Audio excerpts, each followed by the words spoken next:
Hello and welcome everybody to our podcast. This is Welcome to Livingston, where we invite local businesses on to talk about Livingston County and where we also sometimes talk a little bit of real estate. My name is Don Putkela. And I'm Angela Putkela, and we're with the Putkela Group Real Estate Professionals. Yes, and today is one of those days where we are going to take a dive into real estate. Being realtors, in Livingston County, we own our own brokerage, the Putkela Group. I am also the president of the local association, and we're involved in various committees and such. So we're very involved and well versed in terms of real estate. And one of the things that we thought we would talk about today is a subject that we've kind of been watching and putting off a little bit. Is we wanted to discuss buyer representation today. And the reason we wanted to go into that is if you've been watching the news, if you've been listening to the news, there's a NAR settlement, the National Association of Realtors, and there's just some rule changes that are going into effect that we feel kind of changes potentially the way buyer's agency works a little bit, right? Right. Or even in terms of how houses are bought and sold. Right. You know, it's change that's coming. And there are some unknowns right now. Yeah, and I think it's good change that's coming. Yeah. And I think... Although you should have your disclaimer. Yes, so my disclaimer, we are speaking here on our personal opinion. As president of the Livingston County Association of Realtors for 2024, this is not the opinion of LCAR. This is not the opinion of the board. This is not the opinion of the state. This is our opinion. But we will go into what some of the changes are to say, hey, this is what it was, this is what it is now, to just kind of give a idea of the importance of buyer representation. And before we start, I believe that 99% of the things are discussions that realtors, agents should have been having all along with their clients. Right. And we have been having with our clients all along right anyway. From the beginning. Right? Yeah. So for us, it's not big and impactful changes, but it kind of speaks to the importance of some of these things and to kind of get a word out there of, hey, if you're reading certain articles on it, there's as everyone knows with the internet, there's always misinformation and you have to watch what you read. Right? Because sometimes there's some articles out there that will speak to their opinion as if it's fact. Correct. And that can be an issue. That's a danger in there. Right. So this is our opinion. This is true. But, this is a dynamic topic, as it were. It is, and it's always changing. As of right now, the changes are supposed to take effect on August 17th of this year. And what we're going to start off with is buyer representation, because a lot of the changes have to do with buyer representation.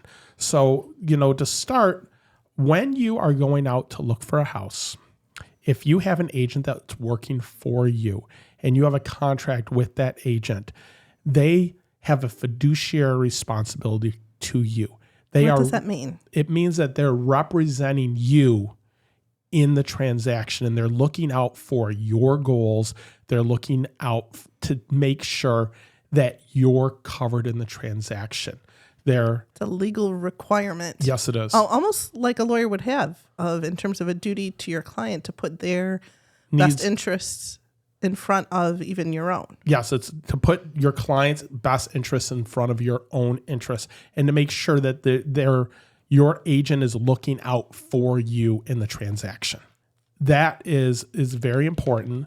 But one of the things that's going to take place is there's agents out there, and before August 17th, if you called up an agent and your agent went to show them a home, you're not under any contract or any obligation or anything. They can show you homes and you haven't signed any paperwork yet. So there's no legal representation yet, right? They don't have a fiduciary responsibility to you yet. Now, in the Realtor Code of Ethics, they should 100% always be looking out for you. Just because they don't have a contract yet doesn't mean that they're not looking out for you, that they're not doing the right things, that they're not acting as if they were under a legal contract. I remember, if it walks like a duck, it talks like a duck, it's a duck, right? Yep. But one of the changes that's going to take place is now, before you ever go to see a house, your agent, your prospective agent, has to sit down with you and go over a buyer's agency agreement and explain to you what their relationship with you is, and explain to you what the fees are and all the terms involved in hiring them to be your agent, right? Right. For those that have chosen their agent, I think that's not going to be such a big shocker. It's the situations where the agent chooses the person in terms of click on Zillow or whatever. Exactly. We're going to talk about Zillow later, but if you just click on a link on Zillow and say, I want more information about this house, remember that the person calling you is not always, or usually not often, rare, the person that listed the home. Yeah. They are the person that is buying those leads from Zillow. And that's not to say they may not be an amazing agent. They could be. But the thing is, you're throwing it out there not knowing who's going to call you. And in fact, when you click on that, oftentimes you're going to have many agents call you. You're sold to the highest bidder. You're sold to the highest bidder. So one of the things that's going to change is, if that person is not the listing agent, they're not going to be able to show you a house until you sign paperwork with them. And you have to be very careful about the paperwork you sign, because in essence, you could be locking yourself in with someone that you don't know anything about yet. Right. I think that moving forward, buyer consultations. So for you listening out there, a buyer consultation is your agent's going to sit down with you and they're going to discuss your goals. They're going to discuss what you want in a house, what your financing is, what are the reasons that you're moving, everything that you're looking for in a home so that they can better serve you. That's one half of that conversation. The other half of the conversation is they're going to discuss what it is they're doing for you, what the fees are, what all the terms are of the contract, how long they're under contract for, those sorts of things, so that you understand the relationship that you're signing on to. Yeah. You should pick your agent before you ever pick your house. 100%. 100%. That being said, there's going to be differences within that. Some agents are going to say, hey, I want you to sign this form, but this form is specific to the house that we're looking at. So it'll give them an opportunity to get to know you a little better, but giving them an opportunity to show that house, right? Mm-hmm. Some agents will sit down and say, hey, we're going to go through all this. We're going to talk about your wants, your needs. We're going to put a plan together and, hey, sign this so that we can get started. That's going to be the best way. Now, if you call up a listing agent, there's the caveat there. The listing agent does not have to have you sign a form right away, because they are not representing you yet. They're looking out for the seller. Sometimes. Well, they should be. They need to be looking out for the seller. At the same That's time, their fiduciary duty. At the same time, under the Real Code of Ethics, they should be looking out for the buyer as well if they're showing the buyer the house. But their fiduciary responsibility at that point is to the seller. Correct. Right. So you have to understand that going into it. Yes. Right. One of the things within this, and this is the important part of the beginning of this conversation, is the rule mandating that we now sign a buyer agency agreement before you look at a house is so you understand the fees, right? Because one of the parts of that contract on there says what the commission is for the buyer's agent, right? Correct. And let's say, to start off this conversation, commission is always 100% negotiable. It is always negotiable. There is no set standard for commission. When you sit down to sign a buyer agency agreement, there's going to be a section at the bottom that says this is what the buyer's agent commission is. And traditionally, until this settlement, the seller, in most cases, will pay that commission. In fact, in the MLS, it said, hey, this is a cooperating agreement, and it was published in the MLS. This is what the commission is going to be for the buyer's agent on this house. What is the MLS? The MLS is the multiple listing services where agents go to find out information about the houses, to find houses, to set up showings, to go show you homes. It's the Realtor database, right? So there's up until this point, there's a cooperating agreement that says this is what the seller is offering for commission. So the buyer's agent knows going into the house, hey, this is how much I'm going to get paid. And it's not going to be paid by my client. It's going to be paid by the other side, right? Now, if you're going out to look at a for sale by owner, or if you're going out to look at one that there's not really offering much commission, this is where this used to come into effect of what the buyer's agency agreement said in terms of what the commission paid was. Now, we're having that conversation at the beginning. So you're sitting down with the client and you're saying, okay, this is all the things I'm doing for you. This is what my services are worth. And this is how much I'm going to get paid. It changes right now because you're having that conversation not knowing what the house you're going to pick may or may not be offering. Right. So the buyer may have to pay that money. Yes. And it's a conversation that needs to be had. And it's an important conversation, but it's not anything to stress about because it's just like when you're sitting down with your lender. When you sit down with your lender, they're saying, hey, this is what my closing costs are. This is what the appraisal is going to cost. This is what your down payment's going to be. When you go to buy a house, this is your potential money out of pocket.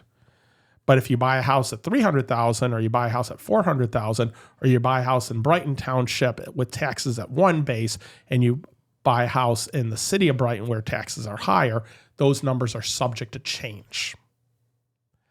Exact same thing. This is how much you're going to be paying your agent. If the other side is offering it, you may not have to pay it. If the other side is offering a portion of it, you're going to have to pay a portion of it.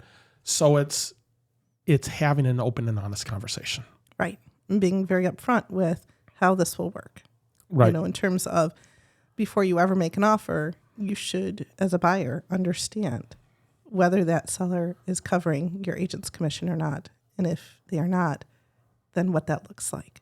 Because my fear is that some people may not communicate as well, and this is something that could become a surprise later on. No, you need an agent that is communicating with you and is being proactive for you, because the big change is that commission that was in the MLS that was offered in a cooperative agreement is no longer going to be visible in the MLS. So when you're going out to look at a home, you may or may not have any idea whether there's commission offered or not. And that's why experience matters for your agent. Now more than ever. Now more than ever, you need an agent that knows what's going on in the business. That is able to negotiate for you, that has good relationships in the community, that's, in my opinion, doing this full time. Right? Not to say that there's not some amazing part-time agents, but it's someone that is engaged. Real time. Because as things are changing, and this is a fluid dynamic, understanding what's going on in the market is going to be critical, because otherwise anybody else is going to, put you behind the eight ball. Right. And the thing is, when you look at it at one standpoint, agents are going to be required to be doing the things they always should have been doing anyway. Right. Which is having a contract up front. Yep. Disclosing to your client exactly what the fees are from day one, and being able to have a fiduciary responsibility to you to negotiate those terms. And understand that having that conversation, remember, part of the fiduciary is you're putting your client's interest above your own, right? So you have that conversation on day one to say, hey, this is what the fees are. If the other side isn't offering to pay them, then we look at ways that you can pay them. There's different avenues to go down, but it's knowing what those avenues are to be able to have that open and honest conversation. Because, as an agent, I'm going to show you whatever homes you want to see. And I'm not going to make a distinction between a home that's offering A percentage and B percentage, right? We're looking at your needs. Right. But the other part of that is me being able to say to you, hey, listen, this is how much this is going to cost you on house A, and this is much it's going to cost you on house B, and being able to look at those figures in real time to say, okay, how can we adjust things? How can we look at things? Are you changing your down payment? Are you getting concessions? Is there, let's talk to your lender. What avenues are here to do things? One of the things that we've always done is we talk to our clients about taxes. We talk to our clients about the pop-up tax. Yes. And we talk to our clients about how taxes in one township are different than taxes in another township. Right? And how those affect your monthly payment, and they affect your cash out of pocket. But the pop-up tax itself, that's usually when someone has lived in the house for a long time, since taxes cannot be raised more than a small percentage. Right, exactly. But that pop-up tax sometimes doesn't hit for a year after you're in the property. Right. So all of a sudden, a year into the property, you're like, why did my payment just go up $150 a month? Right. Well, the pop-up tax hit. If your agent didn't have that conversation to you and you didn't know that was coming, then they didn't give you the full fiduciary responsibility that they should have given you. Right. You should know that that's potentially coming. Right. We may not have the exact math behind it, but we give an approximate amount. And right. And your lender should be having that conversation with you as well. Yes. Yes. You should be, when the agent starts to have that conversation, you should be able to say, hey, my lender already talked about that to me, or vice versa. Right. Because so if someone's been in the house for 20 years or, 40 years or whatever, then the amount of taxes they're paying is way less than what the current value of the home is. And once it sells, then it uncaps it and it goes to that amount. Now, once you get into the house, then it recaps and you can only go up X percentage, and I believe, is it 3%, 5% rate of inflation, that kind of thing. Whereas we have seen some years where home values increased 10, 20%. And so it's outpacing that. Yep. And so that's why this tax situation is so important. So that's one of the things that we discuss with our clients. And I think many other agents do as well. It's just not. But I brought that up because this new requirement, it's going to be similar to that. It's just similar to that. Yeah. It's just having that conversation. And, for a buyer, it's important to understand, you're buying a $300,000 house. Or more. But let's just say you're buying a, $400,000 house. That's kind of close to the median household in Livingston County, right? Mm-hmm. So you're buying a $400,000 house. And, let's, just say, your commission could be 2%, 3%, 2.5%, 1%, whatever it is. Flat fee. So flat fee. So let's just say your commission was $10,000, just to throw out a flat number, right? On your contract. Oh, so I'm going to have to owe $10,000. And then we look at our side, and our side says, hey, well, we're offering $10,000. Well, then you don't have any money out of pocket. But they say, hey, we're offering $5,000. Well, now you have to come up with $5,000. Right.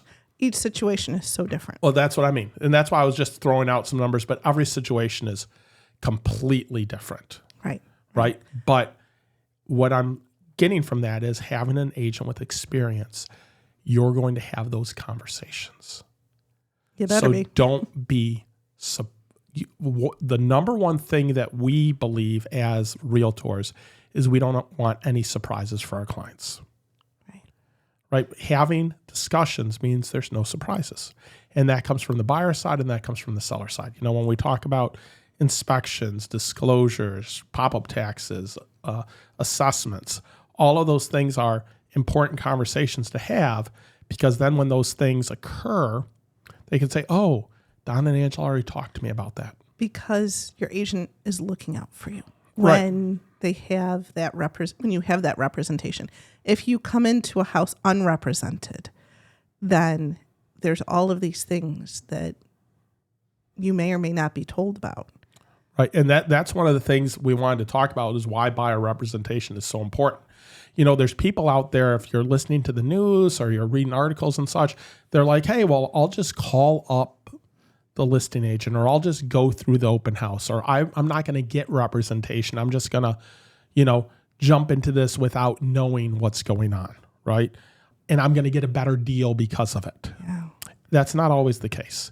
Now, that's not to say that there's not amazing agents out there that if you go to an open house and you talk to the listing agent, they're not going to look out for your interests and you're not going to get it all depends. Representation. But in terms of if you drill down just to the technical legal responsibility, only someone who is representing you has the fiduciary duty to understandable. But what I'm saying in that is that there's agents that do dual representation very, very well. Yes. And there's agents in this county and there's agents in Southeast Michigan that I personally know that I would trust do such an amazing job that when someone comes to them in an open house and says, hey, I'd like to put an offer in on this property, they're going to treat them right and they're going to do the right things and they're going to get dual agency and they're going to go by the book and do the right things. Is that the norm, though? I would say that in each case it's individual because I can speak from experience how we treat that. That's fair. We only truly know how we treat dual representation. How I would like everybody to treat dual representation is the way that we treat dual representation. Fair. When you are dual representing someone, you're not sharing anything with the other side that person doesn't want you to share. And you are basically sitting in the middle as a neutral party and looking for a win-win for everybody. Right? And you're having those conversations. To people out there, I would say it is 100% important for you to have representation in a transaction. And as a buyer, the best thing you can do is interview your agent and know that they're treating you the right way and they're having the right conversations and you feel comfortable within the situation, because feeling comfortable is paramount. Because your buyer's agent does so much more than just take you on showings. Okay. There's so much more to it. It's helping you navigate to make sure that all terms are in the best possible place for you, and to make you aware of things like the pop-up tax or whatnot. It's through the transaction. So not just finding the house, right, but securing it in an era of multiple offers, right? Advising you on what kind of offer to make. So many things go into going over the terms with you. Right, going over the terms. There's a lot of different ways to make an offer. Yeah. And then once you're under contract, navigating the inspection, the appraisal, all of those things. There's a reason that realtors have a job, that have a use. And we have had many people mention to us of, holy cow, we had no idea how much a realtor does behind the scenes. There's so many potential things that you have to understand. There's zoning ordinances that you need to know about. What are the setback requirements, right? If you're buying in an area, is there a point of sale inspection? Is the septic system need to be inspected by the county? Do you have a good inspector that can come out and look at it, right? Like you said, the pop-up taxes. Yeah, there's so many little things. The nuances. That because this is such a big purchase, it's not one that someone would want to be on their own. And my big fear with this development is that, not unlike sellers that are for sale by owner, what if there's buyers that are for sale by owner, and then they don't have anybody looking out for them? No, you need to have someone looking out for you. You need to be doing the right things. Just like, I think it's always important to get an inspection, right? Yes. I will not let my sellers or my buyers not get an inspection. I'll highly say, no, this is not a good idea. Get an inspection, know what you're getting into. But that being said, what the settlement, what the rule changes are doing should not affect that. What the rule changes are saying is, hey, if you are a buyer, your agent has to discuss the terms of their contract with you before they ever show you a house. If they're not doing it, they're breaking the rules. Right. That is the big change. They cannot just send you a form and say, sign the form, we're going to go look at a house. They need to discuss the terms with you so you know what your fees are before you ever start looking at homes. Because as a buyer, you want to know what your potential out-of-pocket costs are. Just like when you're a seller, when we sit down with our sellers, before they ever list the home, we say, this is what all the fees are, and this is what you could potentially walk away with when you sell the house. So they have an understanding of what their proceeds are. Approximately, right? Yeah. All those numbers change if the price of the house changes, right? Mm-hmm. On the buyer side, we're going to give you an estimate. This is what your potential fees are from the agent, not from the lender. But your potential fees from the agent are going into purchasing a house. And obviously, if the price of the house changes, unless you're getting charged a flat fee, your fees could change, right? But it's having a conversation to say, hey, this is what we're going to be doing for you. And these are all the terms involved so that you have an understanding of the process. And agents should have been sitting down to give their clients an understanding about the process all along. But now there's a rule in place to say, hey, you need to make sure you have this discussion with your clients. It was in the Realtor Code of Ethics anyway, but now you're mandated to do it. For agents like us, we were always having conversations and having a contract signed all along anyway. Right. But not everybody was. Not everybody was. No. So now that's standard, and we think that's a positive thing for everybody involved. You know, on the other side, and we'll discuss it at some point, there's changes on the seller side as well. But the big change is going to be that the commission is no longer published in the MLS. Mm-hmm. And when the commission is no longer published, that means the agent doesn't know what it is going into it. That means that it's a whole element of unknown in general. Right. But remember, it has always been negotiable. It will always be negotiable. And it is negotiable. So you should be having that discussion with your agent, knowing that it's negotiable. And if that house is right for you, it doesn't matter whether they're offering a commission or not. No. Okay. If that's the right house for you, that's a house that your agent will take you to see, put an offer in if you so choose. And that's how it will work there. The thought process in some of the media has referred to that perhaps some of the home prices may decrease. I don't know if that will happen or not. With a tight inventory, I don't see how that would happen, but you never know. There's talk that the commissions will decrease. The thought pattern is if it's not published, then you don't know what it was. And if it's not published out there, means that it takes away this false sense that there was somehow a standard when there was never a standard. Right. And it was always negotiable, right? Right. But to not have it published means that you're just adding an unknown to it where the agent is going to, if you as an agent have been having the right conversations with your clients on either side of the transaction, then this should not be an issue. Right. It's the appraisers that I feel for, because I don't know how they're going to manage that in terms of identifying the value of a home. The only thing that affected the value of the home was if you had concessions. Right. Right. So if you're looking at concessions, it's what were those concessions used for? But concessions had to be minused from the value of the home. So it is going to add an extra step for appraisers. But seeing as I'm not in that field. Right.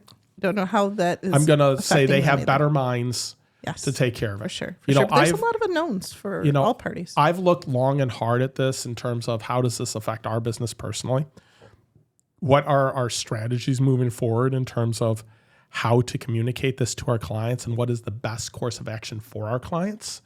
And then from that saying, okay, how do I think other people are going to approach this? How is the MLS going to approach this? How is the state going to approach this? How are buyers and sellers going to ingest this information? And what are the long-term effects of this going to be? And that's all to be seen. I have thoughts on that I'm not going to share today, but that's all to be seen. But what I can say is that good agents that are doing the right things, that are knowledgeable, that are engaged, that are continuing to learn, are going to be the ones that clients want to work with, because that experience becomes so much more important. Right. Because if it's a surprise to somebody else, I'm sure it'll be a surprise to the buyer. That you want a seller, or not a seller. You certainly want a seller that's going to work with you. But in terms of, the agents themselves, communication is huge. Right. And if you are selling and buying, yes, so much more important than ever before to have an agent that understands how these changes are going to affect you. Yeah. Because, the conversation was, hey, this is how it works on one side. This is how it works on the other side. Don't worry, it's all going to come out in a wash. That is not the conversation to have anymore. Everything is there. A little There bit is different. a lot of unknowns. Yeah. And every house is different. And every contract is different.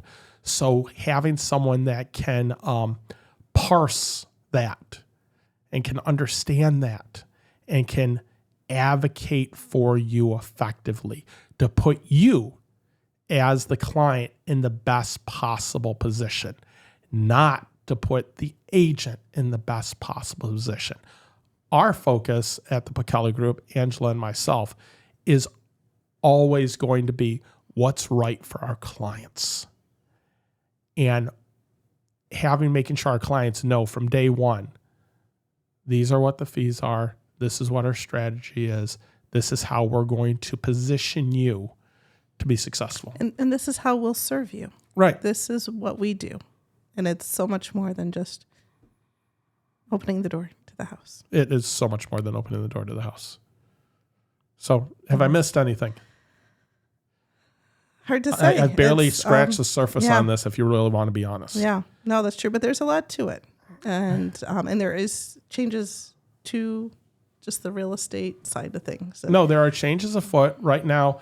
Understand for those out there. Hopefully better for I the think consumer. they're positive changes for the consumer.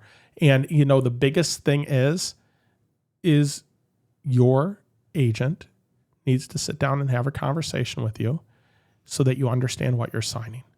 And you get to sign, a seller signs all their paperwork before the house ever goes on the market. So now the buyer's signing paperwork before they ever look at a house. Makes sense. And if you look at it from that standpoint, absolutely makes sense. And it's understandable. It's not like you're going to go to buy a car and not know what you're paying for the car till after you sign that you're purchasing it, right? Mm-hmm. You have the conversation before so that you know what the fees are up front and you know what the requirements up front.